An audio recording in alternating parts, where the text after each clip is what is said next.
We will get started. We'll ask everyone, if you would, to ask the folks out in the hallway to come on in. I would like to say welcome. I'm so glad to see so many here tonight. We want to recognize our veterans. That's my man. Thank them for the service that they've given to our country. And without them, we would not be free. Mike has something he would like to read before we get started. So, Mike, if you would, I'd like for you to read about the veterans and what they're about. And, no. Ed, I can't get the mic.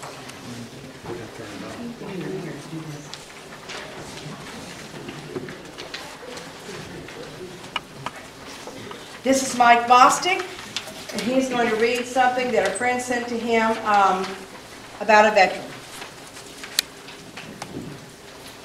Well, we're always saying that freedom is not free. And our president was told, you didn't build that.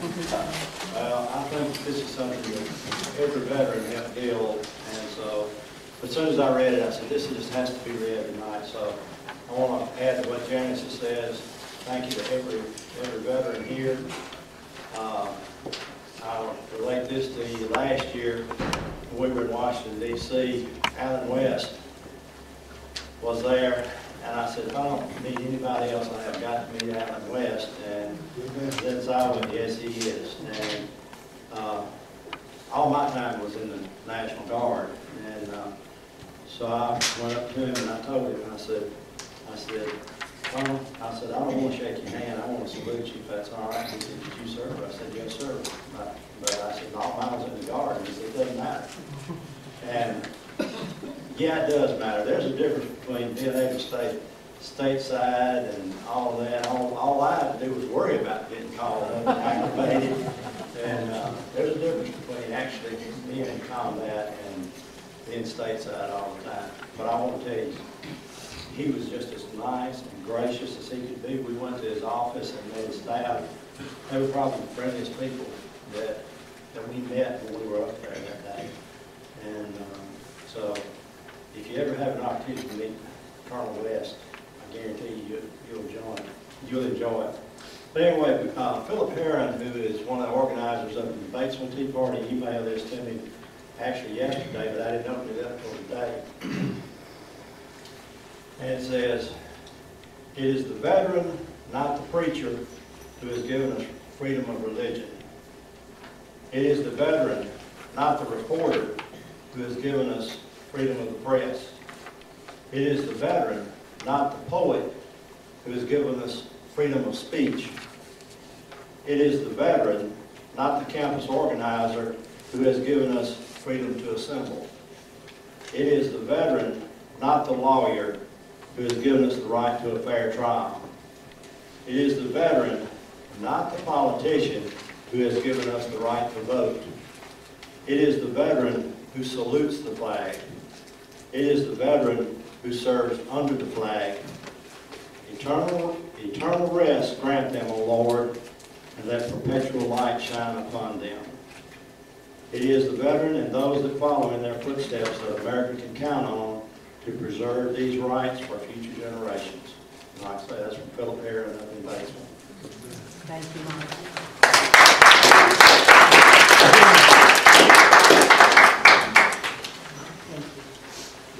I am Janice Lane, President of the Central Mississippi Tea Party, and we want to welcome each of you tonight.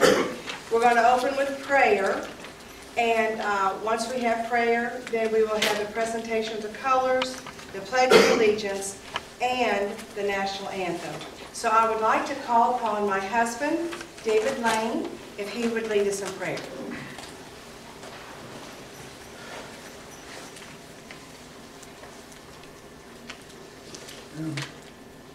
Blessed Jesus, it's hard to stand here tonight.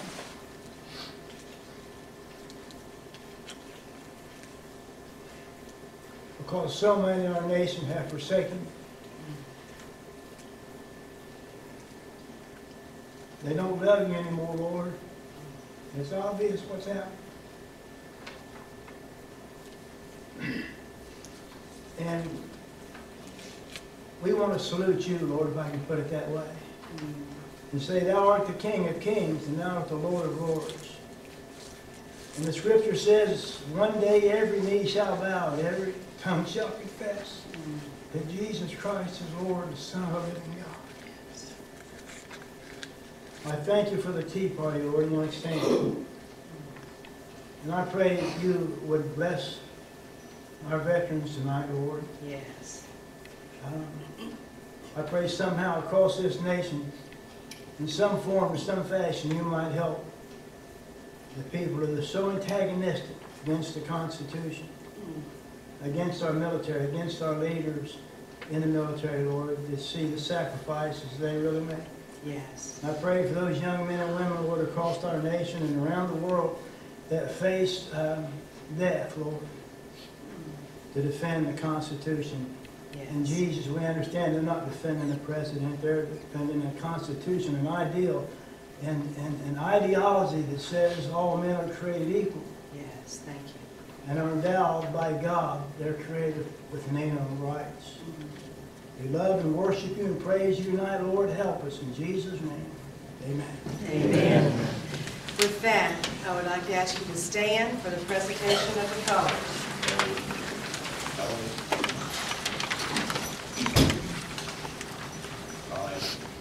Faith,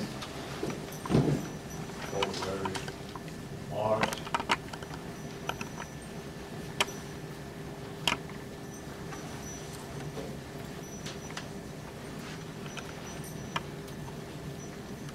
Mark Tom, march. Colors, pull. Left, face. Present, arms. I'd like to ask Randy May if he would lead us in the Pledge of Allegiance. I pledge allegiance to the flag of the United States of America and to the republic for which it stands, one nation, under God, indivisible, with liberty and justice for all.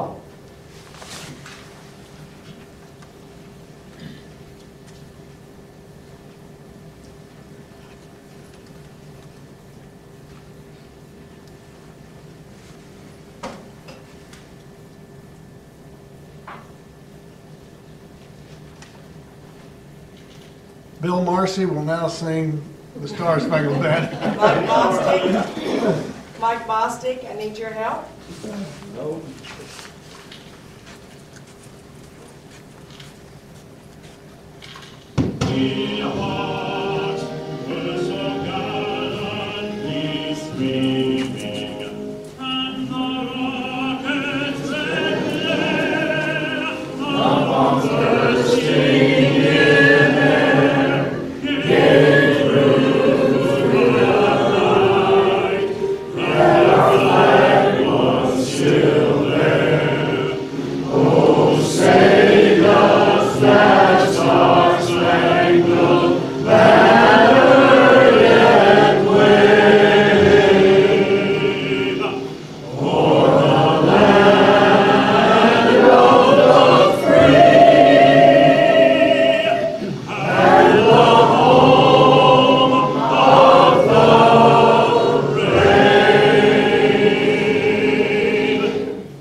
Right, face, forward, march.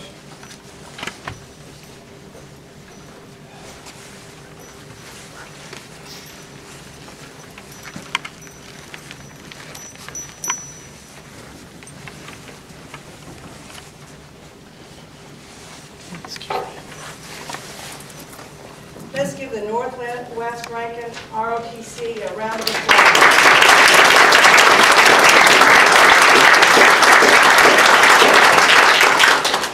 Y'all may be seated.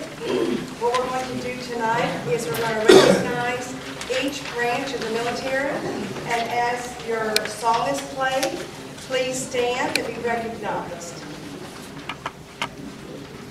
This is my first time operating this machine. I am technologically challenged. Just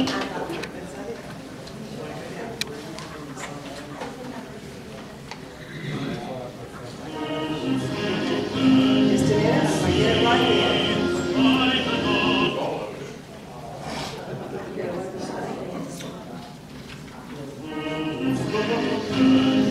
Okay, this is how it is. There we go. This is our.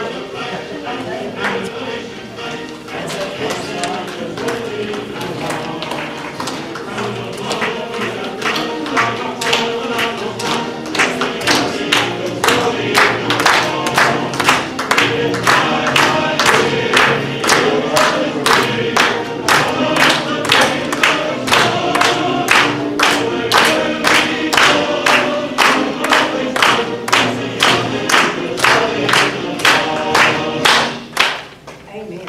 All right. Air Force.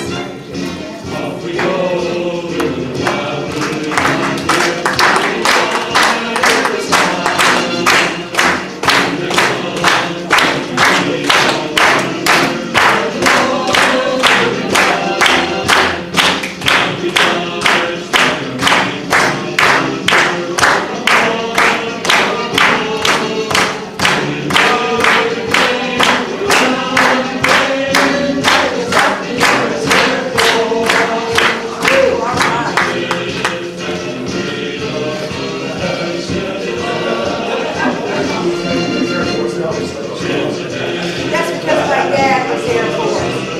Career Air Force, he was a SAC pilot. I like this song.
I need to be on the front side. I'm sure that's it.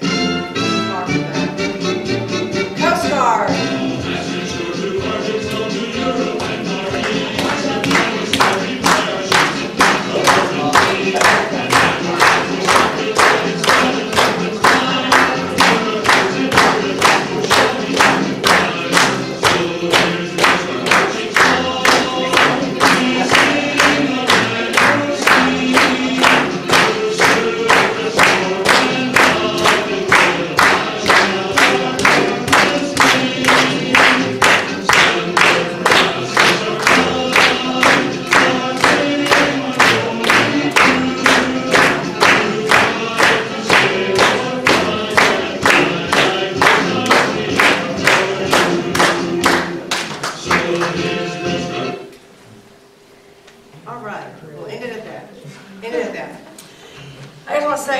y'all remember, like I did, growing up, going to music class. I loved it. I loved to sing those songs. Of course, I couldn't sing, but I loved to sing those songs because I liked that enthusiasm, that marching and all.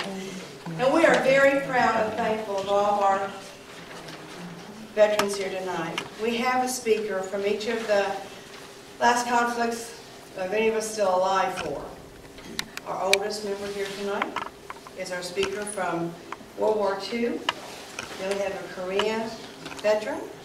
We have a Vietnam veteran. We have a Desert Storm and an Enduring Freedom veteran. We want to say thank you to each of you.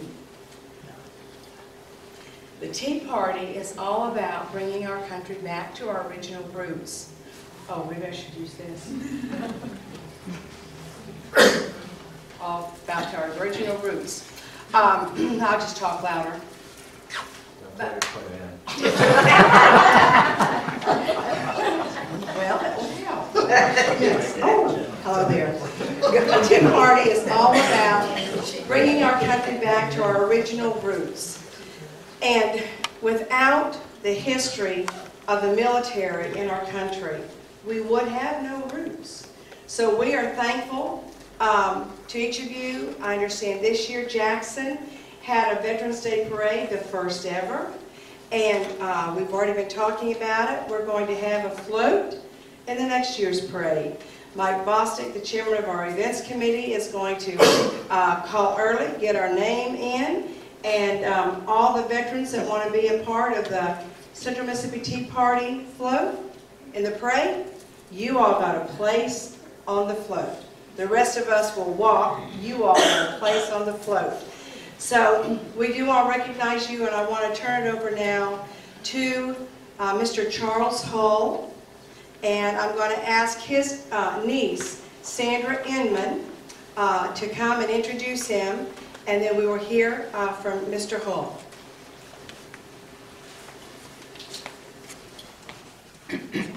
Sandra is our finance chairman, and I tell you, she's a top-notch finance person. She's keeping us straight with the IRS, and you know how they scrutinize fringe groups like us, so we're thankful to have someone who knows what to do with the IRS. This side. This side. My uncle Charles Hull is originally from Winona, and I forgot my cheat sheet on him, but is a veteran of World War II. He was a bomber pilot and flew B-17s across from England to Germany, and he's going to tell you about probably his most famous raid, and I'm sure you've heard about it and know something about it. He is a decorated war hero. He received the Distinguished Flying Cross as a result of the raids that he did in the war, and he is one of, it was at 25% of you came home. Was that 20%? 20% came home, and he will explain to you more of why that was such an amazing number. It's a bad number, actually. I know you can recognize that. But he has been a pilot. He was a commercial pilot after he came back from the war, and then he always had his own private plane, and is gotten a lot of press for the things that he's done with his private flying, and including going around the world in 1978 in a Cessna 210 that was specially equipped with more gas tanks.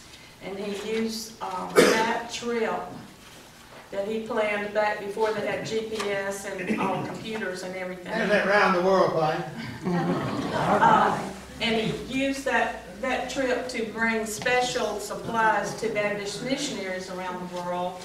And then when he got through with that flight, he gave the plane to the Baptist Convention.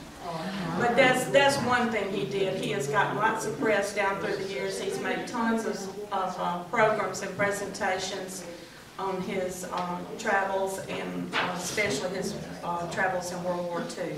So this is Charles Hull. You don't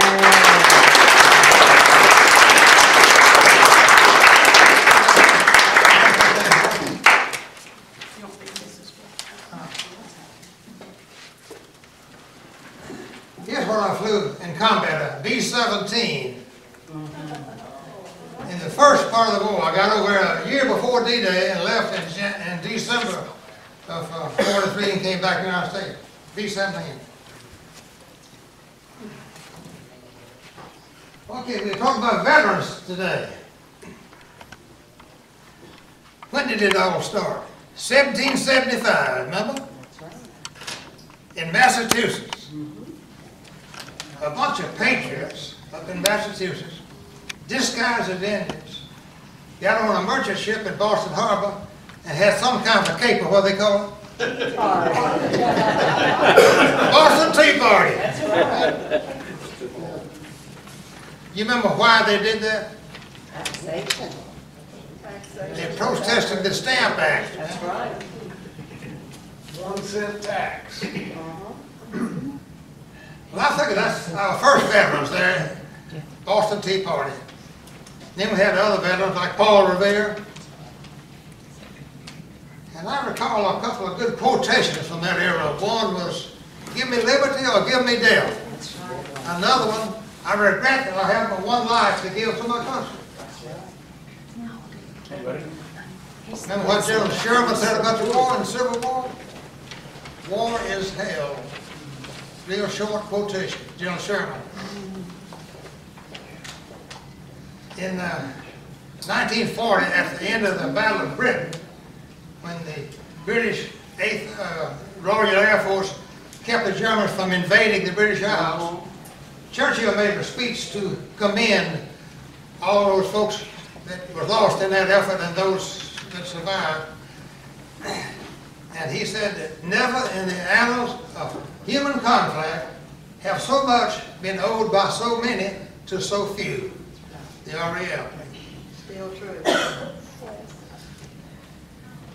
Now another quotation I remember from World War II, when the kamikaze planes were attacking the boats and ships there around Okinawa in the last few months of the war, there's a lot of hand labor involved in that effort to shoot down those kamikaze planes. They was having to bring ammunition out of the airplane and distribute to the various gun positions. Took a lot of personnel. A Navy chaplain was helping in that ordeal, see? Well, they shot down a kamikaze there one day, and you know what he said? "Praise the Lord and pass the ammunition."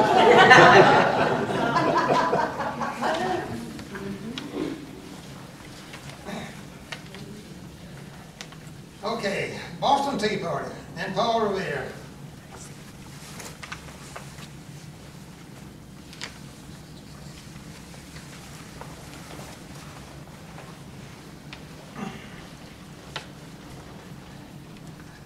My mind's a blank. You have any trouble? Swanford. You know what happens sometimes.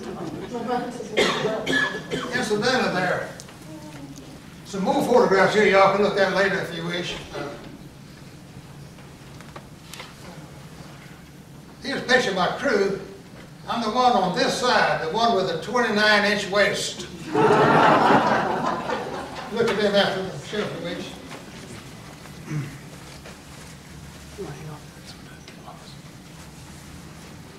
When the Japanese attacked Pearl Harbor, I was over at Mississippi State. And I was taking ROTC there. So I already knew the man of arms and how to march. And I like to pass a review to, what's that favorite tune I have when they pass a review? Stars Strike Forever? John Philip Sousa. That's right. Lovely. Prior to that, I was in the CCC camp. You ever heard of that? And I was stationed in Oregon, and we fought forest fires during that season of the year. Another time we did other work there for the Forest Service. So I had a little regimentation before World War II. I was over Mississippi State taking a special course so that at the end of 1 year I could pass the Air Force entrance test that you had to pass if you didn't have 2 years of college. Now this is in '41. But after Pearl Harbor, the rules changed. All I needed was a high school diploma and pass the test. So I got in January of '42. I got my wings in November '42 at Columbus, Mississippi, twin engine advance. Then I went to Sebring, Florida for a B-17 transition. In 8 weeks, I was a B-17 first pilot with my estimate rating. So the war moving pretty fast. Then I went to Boise, Idaho for another month of training, and then went to Walla Walla, Washington for what they call phase training for 2 more months with a crew. So the last part of May in '43, 25 of us crews gathered in Rapid City, South Dakota, and a colonel led us. He flew his co-pilot, one of them, to England. Then we went to Bangor, Maine. From there we were supposed to go out to Gander, Newfoundland, and fly to Ireland. But they didn't like that weather forecast. So we went to Northern Ireland. We went to Goose Bay, Labrador, over the ocean there and saw a bunch of icebergs to Greenland. And I got a big store in Greenland, but we don't have time to go to that night. And then went to Iceland, and then to Scotland, and then to London. Y'all ever remember B-17 named the Memphis Belle? Yeah. When I got to London, to where everybody came that was entering that theater, the Memphis Belle was sitting out there in front of the building. That crew had finished their tour 2 weeks before then, and they were there at that, what I call a welcome center, talking to the incoming crews like me. The pilot would talk to the pilots, gunner would talk to the gunners. So I got to meet the Memphis Belle before he left England. It wasn't famous then. So the media hadn't got a hold of it good. The media can handle it, you know. The media is real busy with all that gossip about General Petraeus, aren't they? That's terrible. Okay, I started combat in June of '43, flying this airplane, and we were in a so-called group composed of 3 squadrons, and each squadron had 6 of these, flying in 2 Vs. Be 3 here, and then about 200 feet behind them would be 3 more. That's called a group.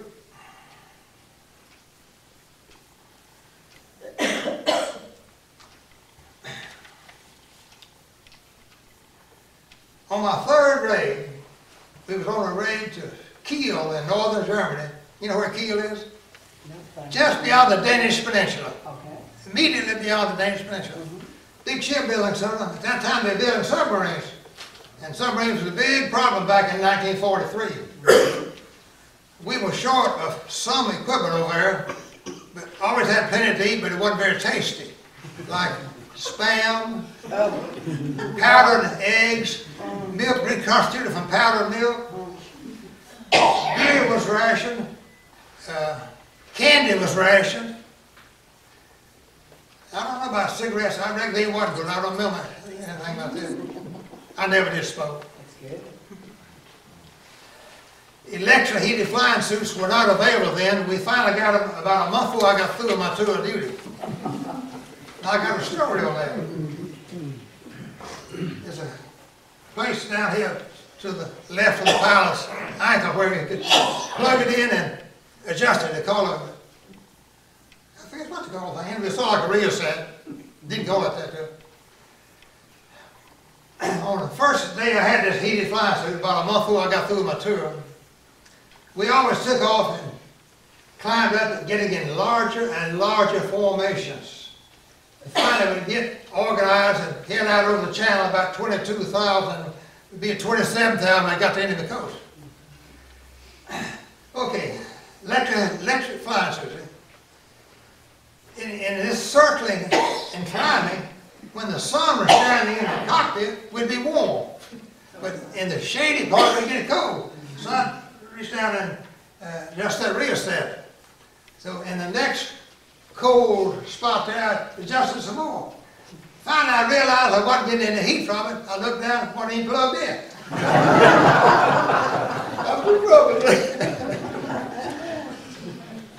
But the first suits we got in, we gave to the waste gunners back there where it's so drafty. Now on this Kia raid, we got shot up real bad. We had 837 holes in the plane. I had one picture I was going to show you, but it's not in that folder. It's in another part of my briefcase. The main trouble was 20 millimeters. They're about 80 caliber. They explode, where a 50 caliber does not. These Messerschmitt 109s had two 20 millimeters and 4 30 calibers. The 30 caliber didn't cause as much trouble. It was 20 millimeters. Okay, we had bombed the target, was coming back over the Danish Peninsula, almost to the North Sea when we got shot up. But when it happened, I felt something hit my shoulder like somebody slapped me real hard. But it didn't hurt me. In the meantime, the plane was climbing and I couldn't stop it, so I put more pressure on the wheel.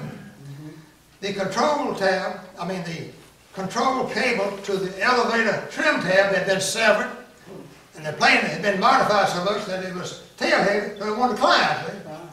So I'd hold the wheel forward a while, and then the co-pilot hold it a while. Finally, I saw a flotation cushion down there, so I put it between my knee and the control column, and that took most of the pressure off, where we didn't have to put so much. But we didn't have any more attacks after that hit, so I didn't have to fly all that good a formation. But 2.5 hours we flew to England. Okay, right, I was in the co-pilot seat because I was flying on a plane in this side, so right behind number 3 engine was a hole where a 20 millimeter had hit, and that's the one the fragment got me, see? The top turret gunner standing about 4 or 5 feet behind me, he got wounded, but he was just an outpatient in the hospital. And one of the waist gunners got wounded, and the man in the radio room, about in the middle of the plane, he spent a week in the hospital. So I had 3 men wounded, see? But I didn't get wounded even though I got hit, but that's all right. I looked at it when I got back to my quarters and just sort of red there. If I'd have shed a little blood, they'd give me the Purple Heart. Not that I wanted the Purple Heart, but that's the criteria. And that was my 3rd raid, and the tour duty was 25. How do you like that for odds? The average loss during the time I was in England was 7% per raid. 7% times 25 raids is over 100%. But there's another way to look at those odds. Say that, just for even figures, say there's 5% as you lost. Well, you got a 95% chance of coming back. And when you're gambling with gambling paraphernalia, like flipping a coin, the odds renew at each exercise. So on each raid I went on, I had a 90% chance of getting back. See, so I used those odds, and I managed to get through. But out of those 25 crews that went over there, it did but 5 to come back. Now the most celebrated raid was the ball bearing plants at Schweinfurt. Anybody ever heard of that? Yeah. Over 50% of the ball bearings made in Germany made in one place in Schweinfurt. And I went over there 40 years later to visit them. Their brand name was SKF, and they sold bearings in the United States before and after World War II. SKF. Okay, now I'm going to tell you quite a bit about this Schweinfurt raid, but I can't tell you all about it because we don't have time. There was #1 target pending in the 8th Air Force bombing list. #1 target. But it was interior, about 100 miles farther than we had ever gone before. And we referred to that as a deep penetration raid. And we did not have any fighter escort. We had fighter escort part of the way in Belgium and Holland, but no further. Mustang, they're real brave boys. P-47, but they didn't have the gas to go. Okay. #1 target. They hadn't hit it yet for 2 reasons. It took a lot of courage to send those bombers that much farther without escort. Plus, it's hard to get a good forecast at Schweinfurt. then low and medium clouds there pretty often. And you didn't want to go over there and not be able to bomb it and have all those losses, see? Also, it was a big high pressure there in Western Europe in August of '43, and the weather was good for almost a week. And we went on 4 raids, 3 of them were deep raids. The Schweinfurt was the one I want to tell you about. The day we went to Schweinfurt, we'd been on 3 previous raids in the previous 5 days, and the airplanes and the crews were all tired. Instead of being able to get 18 planes in the air, usually we have 4 squadrons and let one of them rest and have 3 squadrons of 6 each. You get your 18 out of 3 squadrons. But we had a maximum effort. Every plane, every crew they could assemble was going to go. They couldn't give us 16 in the air. 2 of those aborted before they got to the enemy coast. That left 14, and that left a formation that was not filled up and it had insufficient defensive firepower against incoming fighters.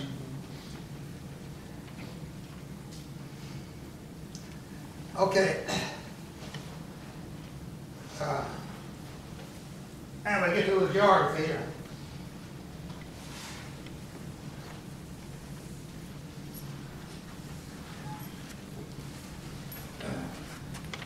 We're 80 miles north of London at Polebrook.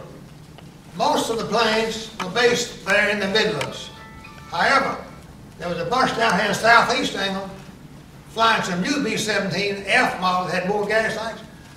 They were training and getting ready to start the shuttle bombing program. The day of the Schweinfurt raid was the date of the first shuttle bombing raid. While we went to Schweinfurt, they went another 120 miles to Regensburg. In the briefing, they have ribbons showing the route to and the route from Ontario. They had 2 ribbons going to Schweinfurt, that was us. They had 1 ribbon going to Regensburg, and here's what the colonel said. This group of long-range B-17s is going to Regensburg, bomb an aircraft assembly plant, and presumably land. Can you imagine how that sounded? You know, see, we didn't know about the shuttle raid until we got back to England, see? They got off on time, left about daylight, see? Up there in the Midlands, 150 miles from there, we had ground fog. We sat there in those airplanes 4.5 hours with no refreshments, no potties, no water, fixing on the worst raid we'd ever heard of. It was rough. Okay, when this bunch landed and bombed at Regensburg, the Germans knew that all the B-17s hadn't come. So the British intercepted some radio message from the Luftwaffe showing that the Germans were moving fighters from northern Germany and from the Berlin area and from southern Germany up to the Frankfurt area to wait on us.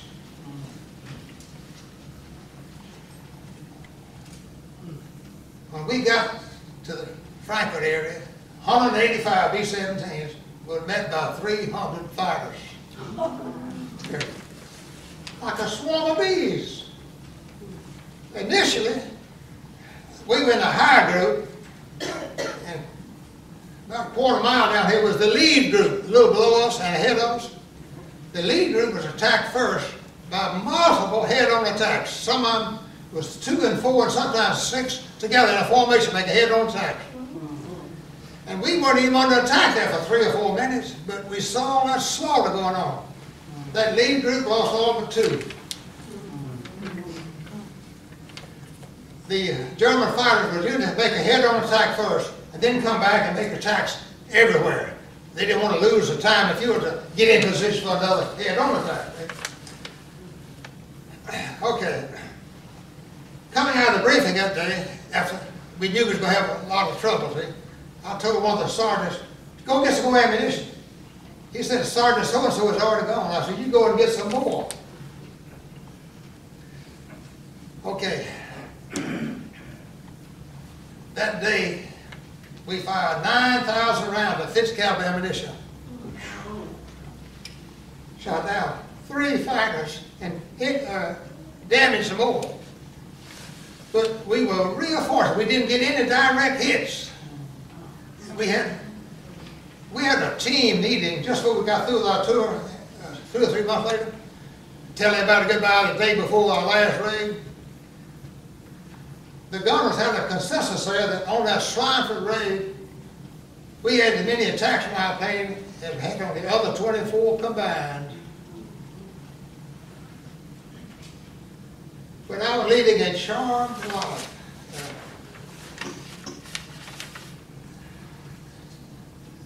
25 of us went away, 5 of us came back. I was among the survivors. I got 1,400 hours in forging an airplane, never lost an engine. Charmed life. So I decided shortly after World War II, if and when I died, if I ever die, it'll be in no way connected to aviation. I'd already had too many chances of assassination. Well, since then, I flew a crop duster for 2 seasons. Flew around the world again. It held out, please. Excellent. I'm going to let somebody else talk. I'm taking up too much of your time. Anybody got any questions about something I said or didn't say? Oh, I have a question. Were you ever by the Homestead base in Florida? I got bad ears. Oh, okay. Did you ever go to the Homestead base in Florida? In Homestead, Florida? No, I never did. Oh, I just wanted to cover I was a Sebring. Okay. When you said Sebring, Yeah, Sebring. my uncle was commander of the Homestead base, and I thought you might. Yeah, I just north of Lake Okeechobee. Oh, okay. What year did you get out of service? How did your career end in World War II? What year did you get out of service? How did your war end? I was over there in Europe the last half of 43. Okay. After I came back, I was an instructor.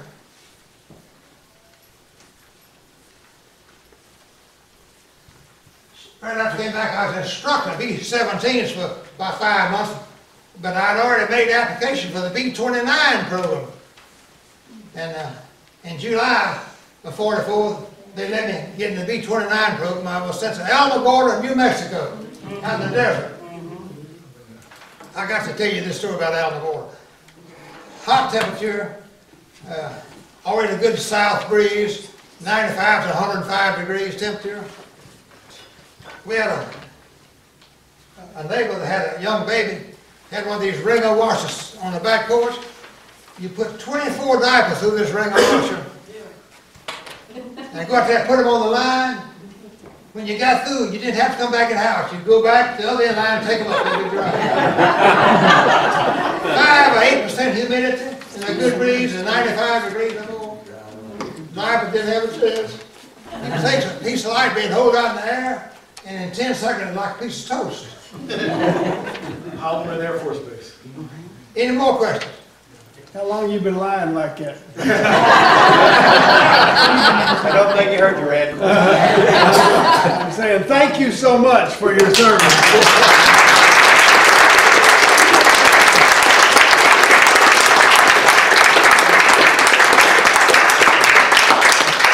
All those that were in World War II, would you please stand?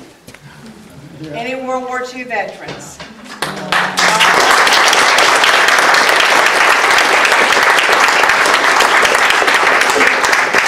Thank you. Next, we're very pleased to have with us a Korean War veteran from the United States Army, Mr. Rod Baker. Mr. Baker was a POW during the Korean War for 22 months. Please welcome Mr. Rod Baker.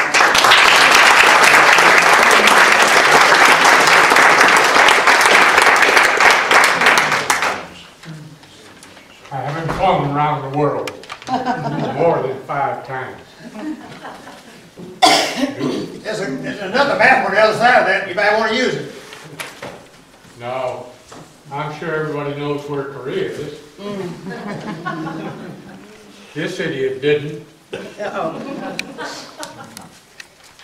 Oh, I was living the life of luxury. Downtown Tokyo, Japan.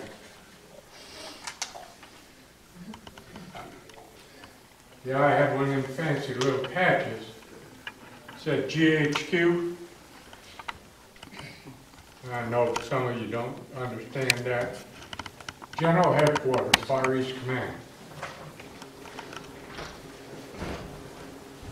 We had a guy there that always ran around with a corncob pipe.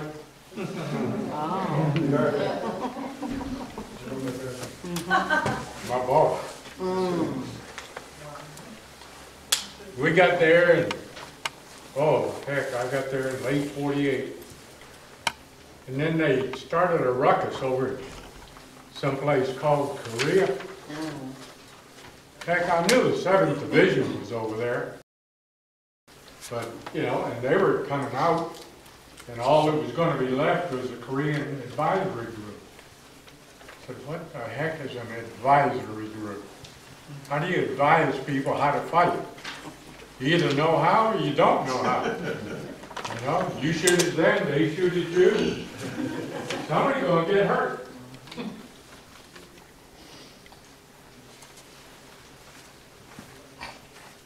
Anyhow, smart mouth young man that I was, I went in to see the general.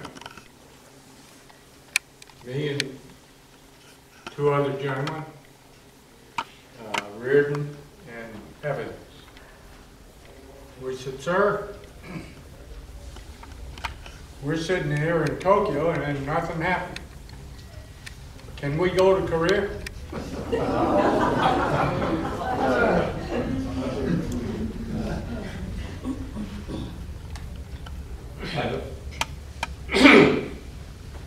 Not a smart move. Not a smart move. 72 hours later, I was in a field down there right outside of Busan, called it K2. We got in there and it was cool. You know, it was cold. So we went around, messed around. I was in 51st Signal Battalion then. And I was driving around countryside, showing troops what to do. And I went by this rebel depot. I said, my God, that's 3rd Infantry Division. I trained with them in the States. Another brilliant move, right?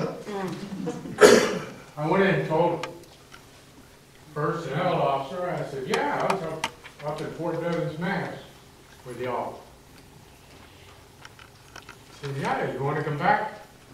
Oh, heck yeah. You know, sometimes we just don't know when to keep it shut. And that didn't take 72 hours. The next day, I had orders, 3rd Division. So I got there, smart mouth, got a little smarter. They took us out and they said, we've taken you all out here, we're going to see what kind of training you need, retraining. Well, I failed the retraining. So he said, well, you're going to have to go to an infantry company. Okay, fine by me. So I did. Wound up in Alpha Company,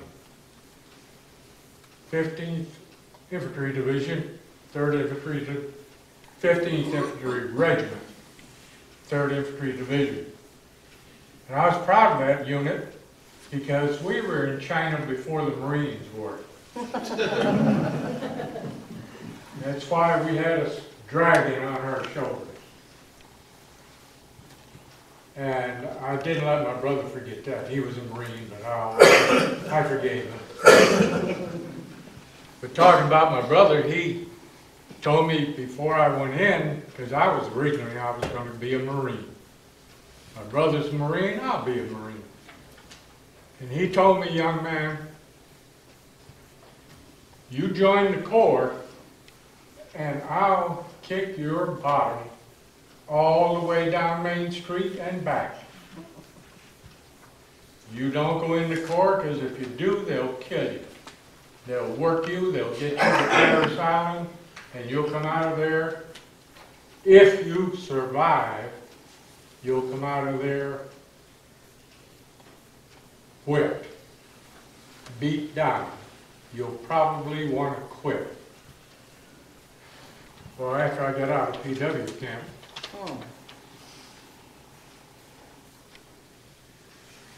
he said, you know, you might have made it, Marine.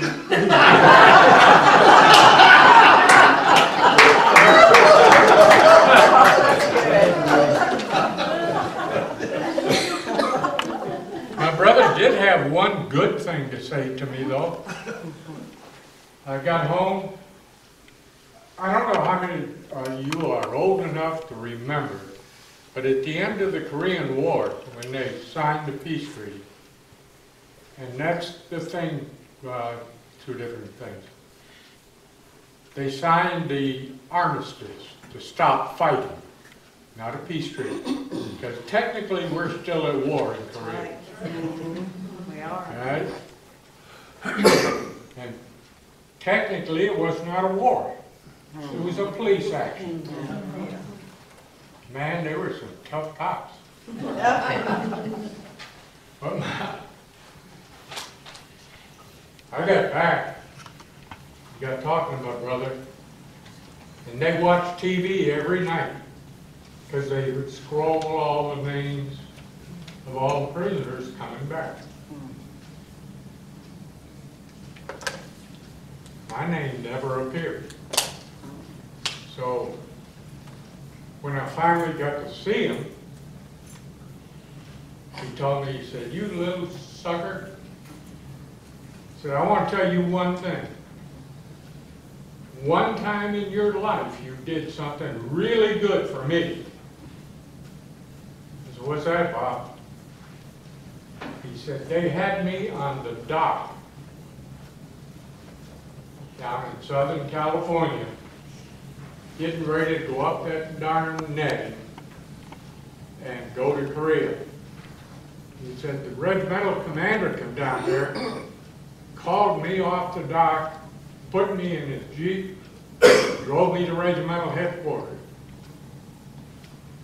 And he said, all I could think about is, oh God, what if they found out about it? He didn't say, what did I do?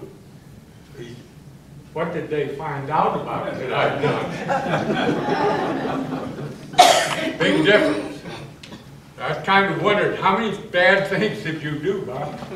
But he said, no, the one good thing in your life you did for me is you got captured. And they told me I couldn't go.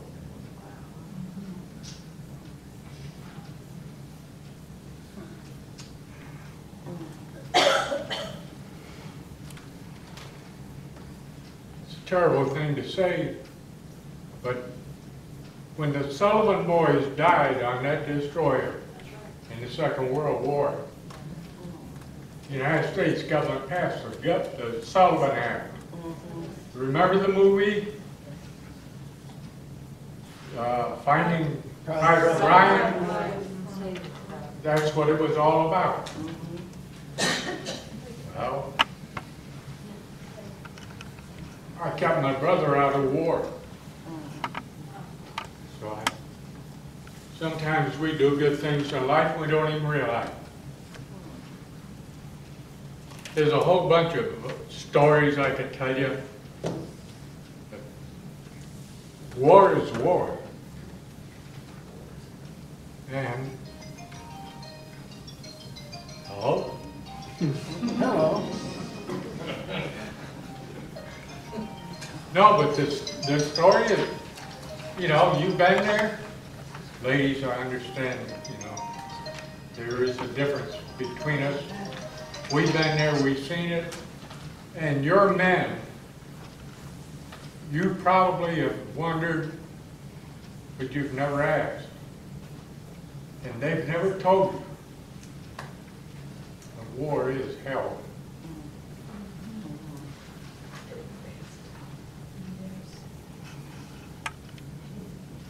You have them dying in your arms. Try to help it. You know darn well you can't. But you have it. You remember it. Try to forget it. Occasionally it'll come back. But we're strong, we're free, and we help. And that's the main thing about veterans. Right? We've been there, we've done our thing. And the one thing it bothers me personally, when people call us heroes.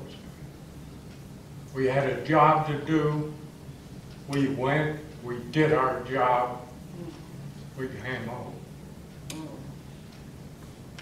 There are so many that didn't.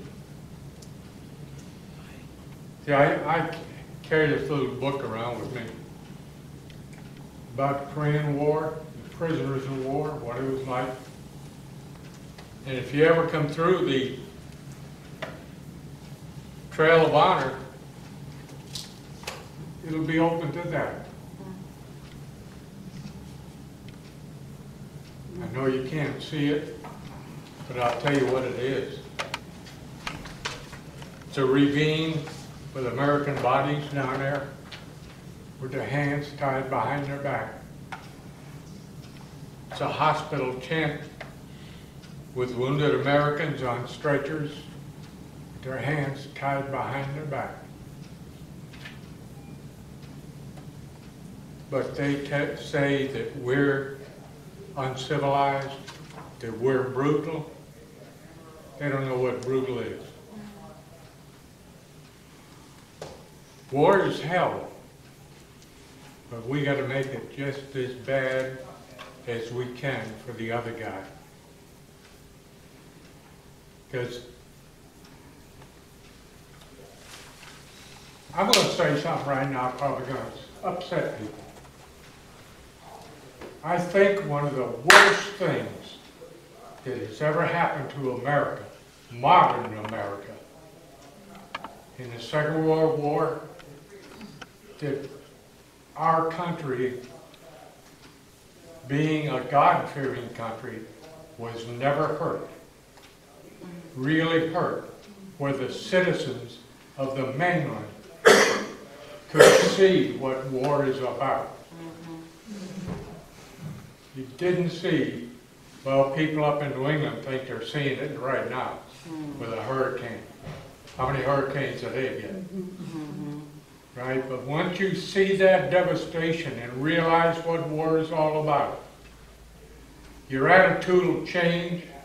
The public's attitude has got to change.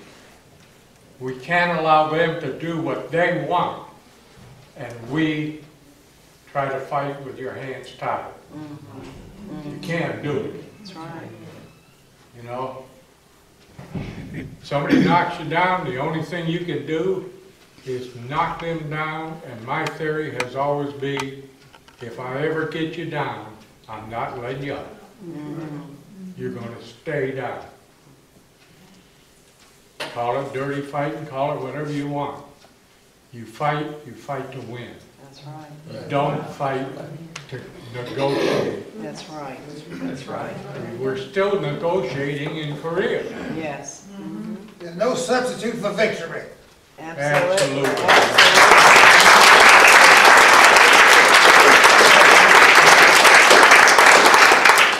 And we don't need someone in the White House apologizing for America.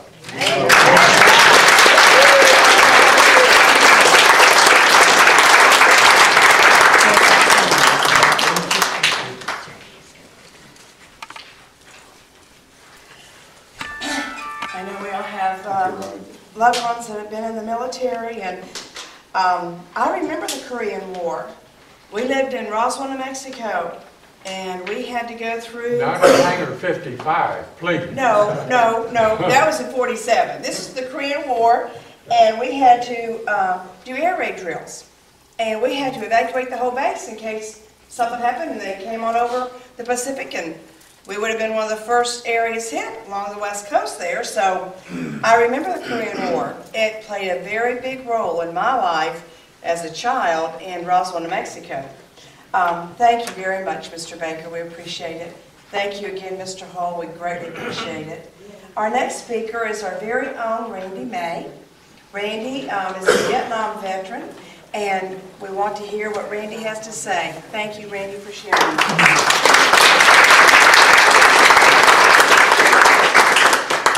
I don't know how anybody could come up here after that and not feel totally inadequate. Absolutely. And so I've got a little buffer. I'm going to let Bill Marcy, who put out everything he had to try and beat Benny Thompson for us. Really.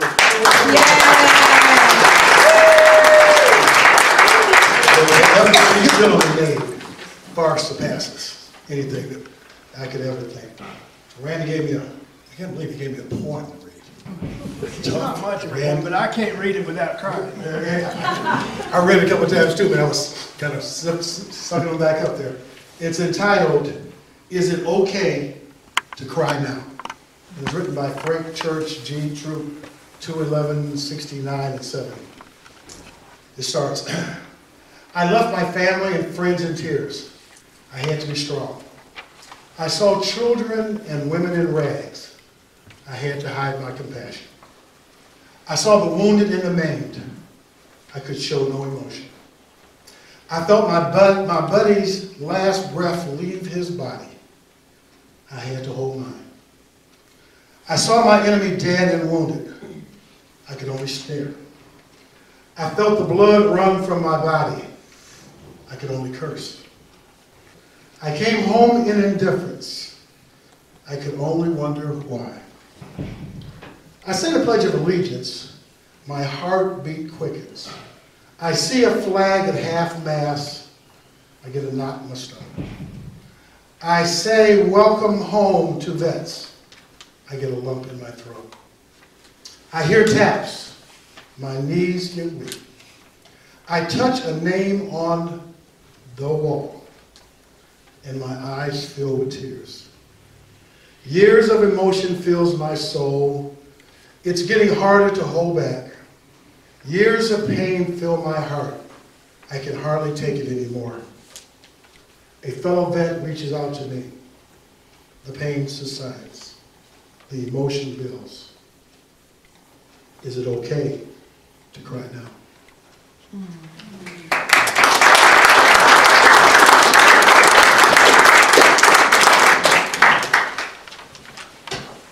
I don't want to let this era go without everybody standing and thanking them, because they truly are the greatest people in the world.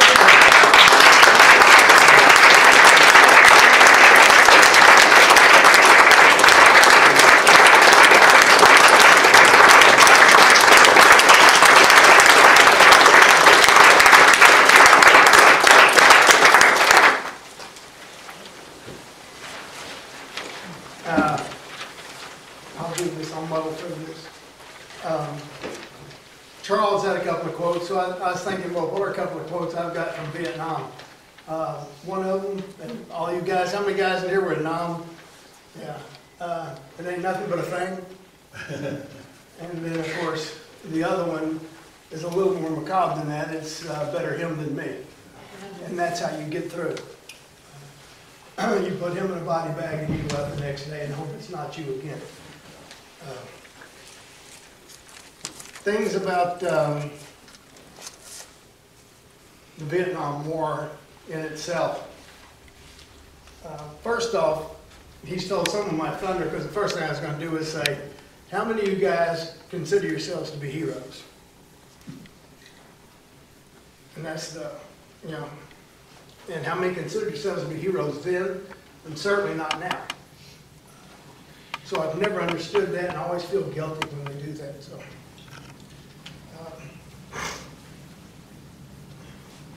I was in the 11th Armored Cab over there, which was an armored unit. We had, a troop was made up of 27 APCs, which is the little square box. Well, this little square box had a 50 caliber machine gun on top and two 60s, one on each side, and 9 Sheridan tanks, which had the main gun and a 50 caliber machine gun in the tank commander's turret. So we had lots and lots of firepower, but you're in the jungle and you can't see past that wall, and there's probably somebody right there that wants to shoot you.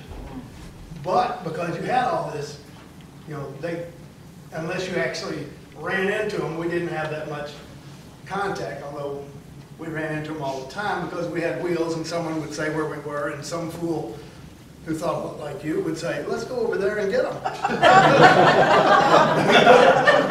We put a lot of rounds in the back of his track. And that did happen. But when we'd go out, we'd turn sideways and we would take a triple canopy jungle and make it look like this room in 5 minutes. And then usually it was littered by bodies of people that were in there. There were still others shooting back. There was each soldier over there had his own experience like that, so it's really kind of silly for me to share mine and say that that is what Vietnam was. What Vietnam wasn't was a great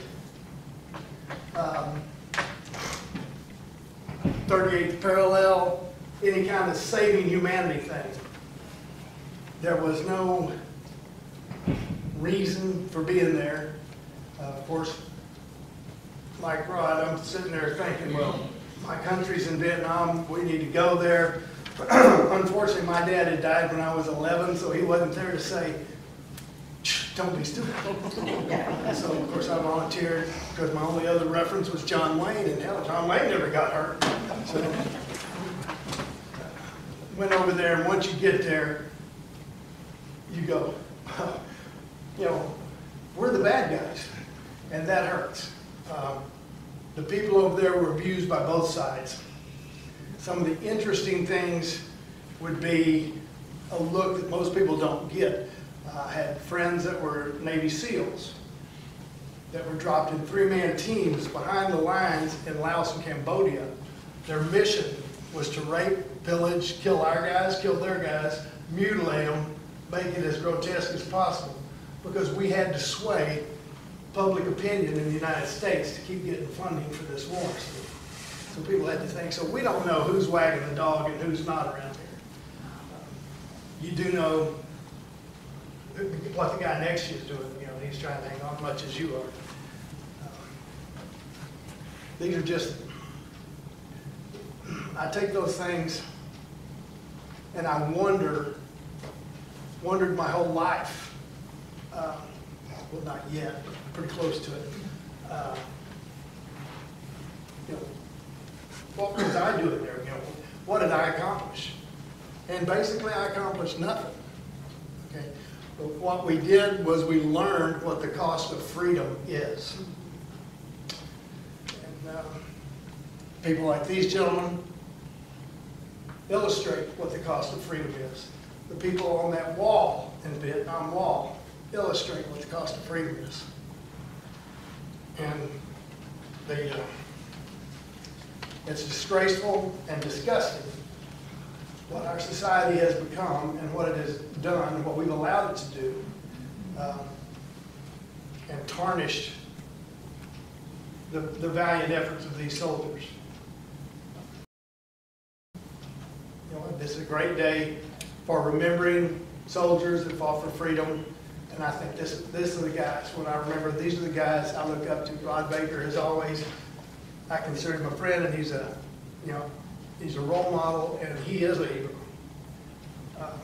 And I've just met Charles, and hearing his experiences and his exploits, I understand that he too is that caliber man. Where are they now? You know, I think Allen West may be our only leader in Washington, or, well, he's not in Washington anymore, he's back in Florida. So maybe we can... He's still there until January. Yeah. But, so my Vietnam deal. I guess I could tell you the one exploit, the one that's in the books, and the ones we got the presidential unit citation for.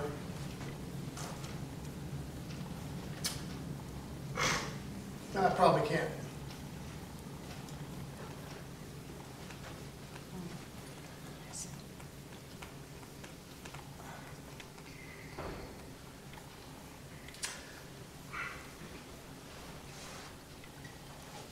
This is what Veterans Day is. These guys. And I tell you that I am prouder to be part of the Tea Party than I was of being what I was in 11th Army Cav. Because I didn't know what I was doing then. I know what we're doing now. And it's frustrating as hell. But we've got to stay in the fight. And another thing I learned, I guess I need to share that real quick since we have so many women in the Tea Party and in this area, is while I was 40 years old before I realized that I felt guilty for not being killed, and I'm sure that's probably a common feeling among anybody that's been in that situation. But after coming back, it was probably 20, 30 years before I realized that my wife had gone through just as much hell as I had. The families that we had went through just as much hell or more. Not knowing is a bitch, you know. I didn't, nobody knew, you know, they had communication with me every day until I got wounded, and they didn't hear from me for over 2 weeks, which they knew something was wrong. But when you come in country, you check whether or not you want to contact your family, and I said no, you know, if you got shot or wounded or whatever. I don't know why, it just seemed like they do. And then I was able, from the hospital in Japan, I was able to call them, and you know, they just all went crazy. It was kind of cool. You know, that somebody really loves you or something. So,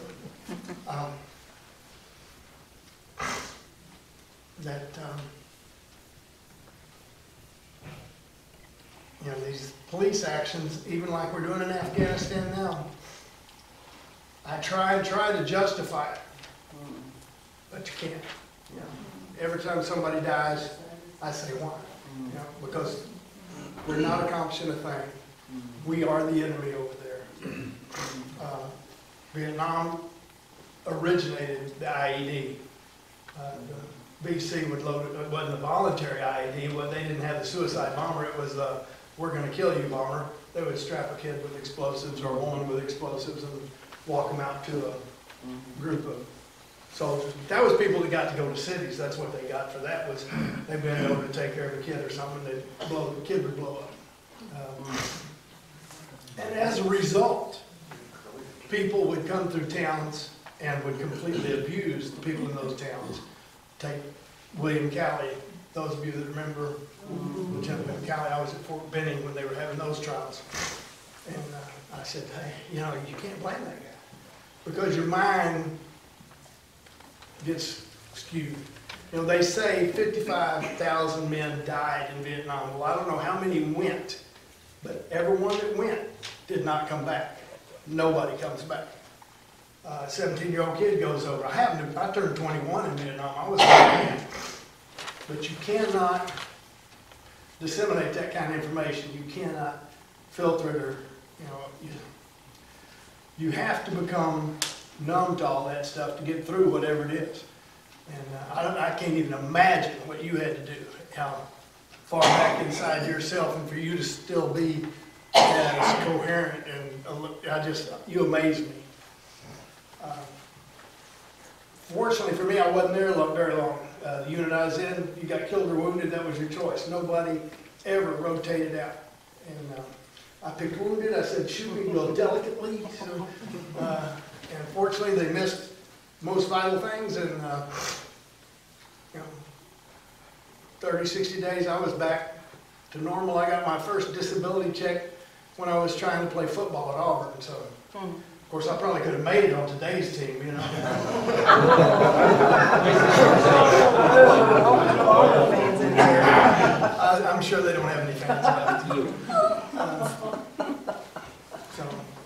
even sure what I'm saying here, but I think I've gotten several messages across so you can understand the price of freedom and the people that aren't paid that price for you.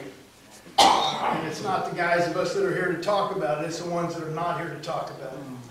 Or even worse, these that have come back from Afghanistan, Iraq, with body parts. Those guys wouldn't have made it where we were because we were in the jungle and you couldn't get to anything and nothing could get to you, which was probably a blessing.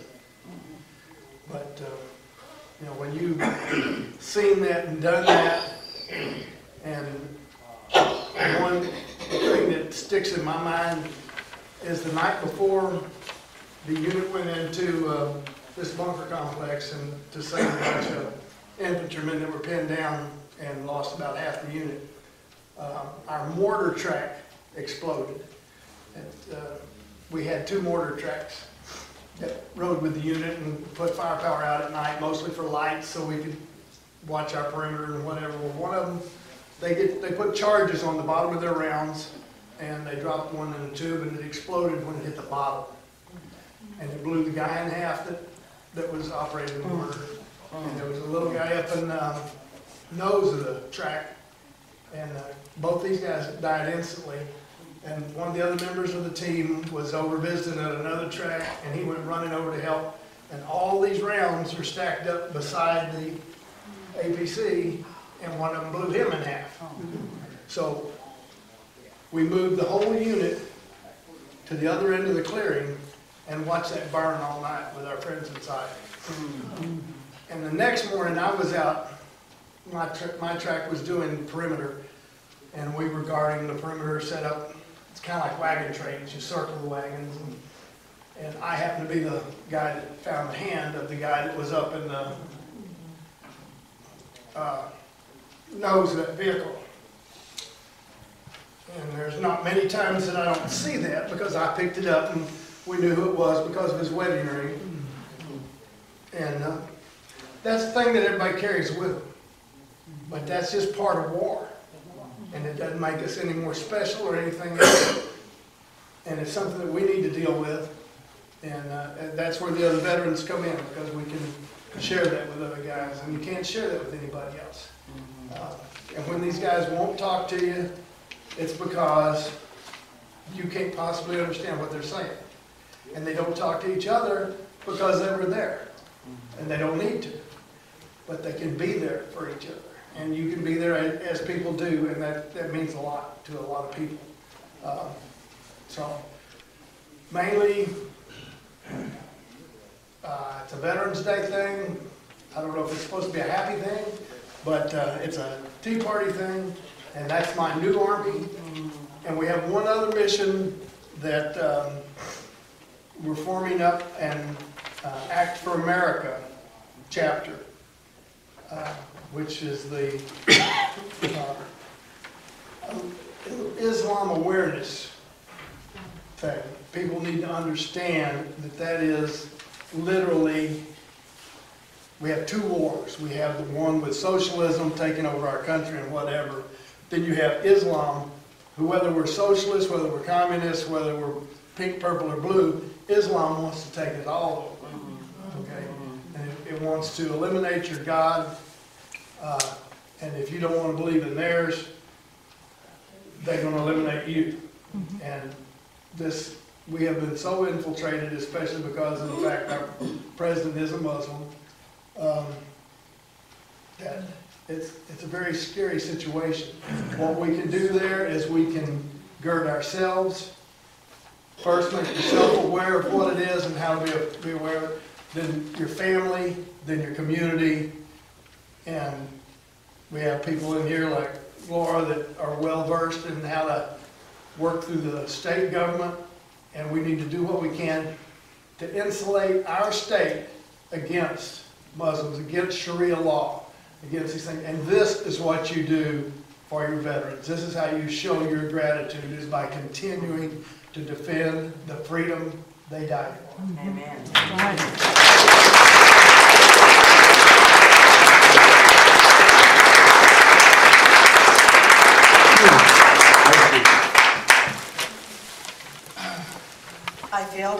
how many in here are Korean War veterans? How many were in during the Vietnam era?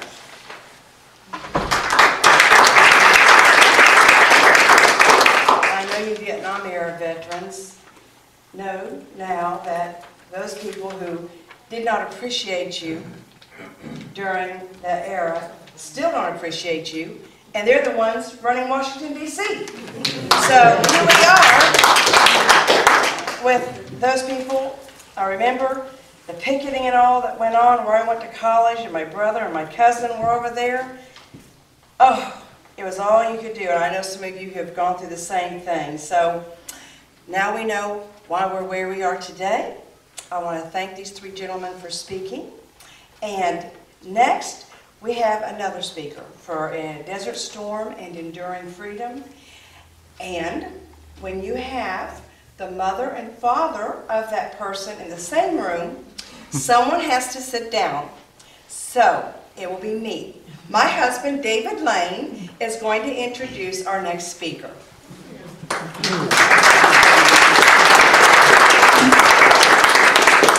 Very quickly, I want to tell you a few things that you wouldn't. Sitting on the, how many of you seen Band of Brothers, that show? Sitting on the back row is Donald Hoogler's sister. He was in that show, if you remember him or not. The Hoog. They call him the Hoog. That's Donald Hoogler's sister.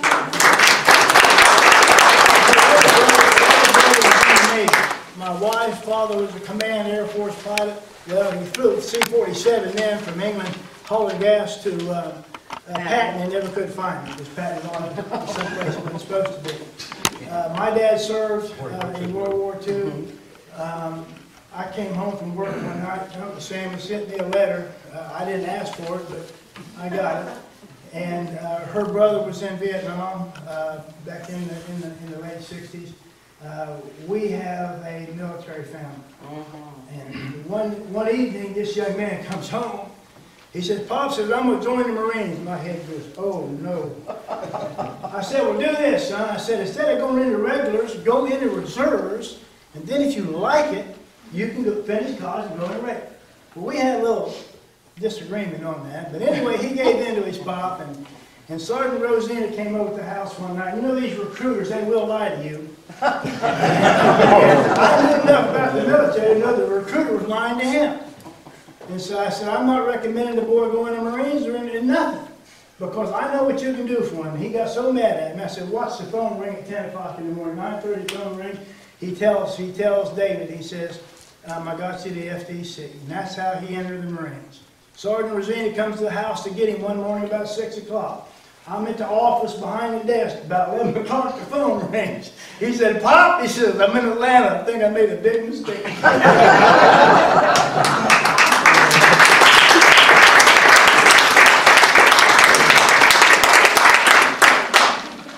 Well, I had to hammer down from Macon, Georgia this afternoon to get over here, and ended up flying over from Atlanta. And I'm happy to be here. Thank you for inviting me and the other gentlemen to share on Veterans Day. I think the older I get, the less hard I become. So I think 10 years ago I was pretty tough, and now I kind of get choked up pretty quick. So, you know,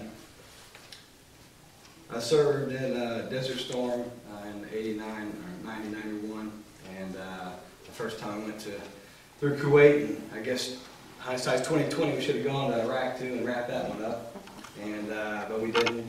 And but I served then, and you know, my dad was like, "Yeah, you got to figure out what you're going to do with your life, you know." And I was like, "Yeah, I'm going to come back home, I'm going to finish college, and I'm going to be a Marine Corps officer." So I finished up school, went back in as got accepted to OCS, and served the last 14 years as an officer, and retired with 20 years and 1 month. And everybody's like, "What's up with the 1 month?" I was like, "Well, I didn't want to come back and go, hey, yo, it's about 2 or 3 days. Now, I gave you 30 extra, we're good." So, I made sure I was well past that mark, so they couldn't come back and try to hold that against me. But it was an honor and privilege, just as these gentlemen shared, to serve in this country. And I've gotten text stuff from friends of mine.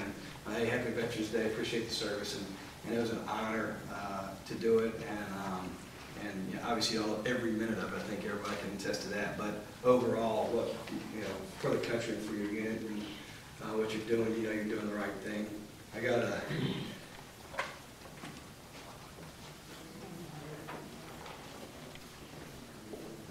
My younger brother, my brother, he's a major in the Marine Corps. He's over in Kuwait right now. Fortunately, it's a very dangerous place, but the Marine Corps hooked him up, sent him over there for a year without his wife and 3 babies. And so he's over there being the strategy the marker there for us for the unfortunate reality of probably oil. But he's over there advising whatever their National Guard system is. And but you know, he's doing a great job. So I talked to him Saturday morning or Sunday morning before I went to church. And he's beside himself with the lack of willingness for the people that he is supposed to be assisting. Their lack of willingness to commit to do anything. So for a Marine, for any U.S. service member having to deal with folks that just don't want to do anything, but they want you to do it all for them, it gets a little taxing at times. But hey, here you go. And so he's getting a strong dose of reality of it. The difference is over there, he can't surround himself with a group of us to kind of lift him up. It's like he's by himself, and it's like, all right, you get a phone call, and we'll encourage him. And like my father said, we have a large military heritage in our family. So it was, you know, when I look back at those that have served within my family, it's easy for me to say I've got some very clear footsteps that were laid out before me to follow. And represented by each of the 3 gentlemen here, you know, from my uncle James, who was in Vietnam.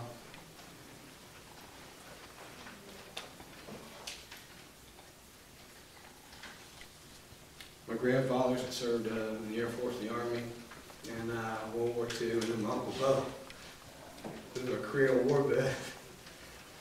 He was really the only guy that was cheering for when I joined the Marine Corps, because the last Marine in the family was a Korean, Chesty Puller, Marine from the Chosin Reservoir. So Bo Gibson in the family was the last Marine. And so when he found out I was going to Parris Island, he was like, hey, that's my boy right there. And then he passed away, and my brother and I went by the VFW.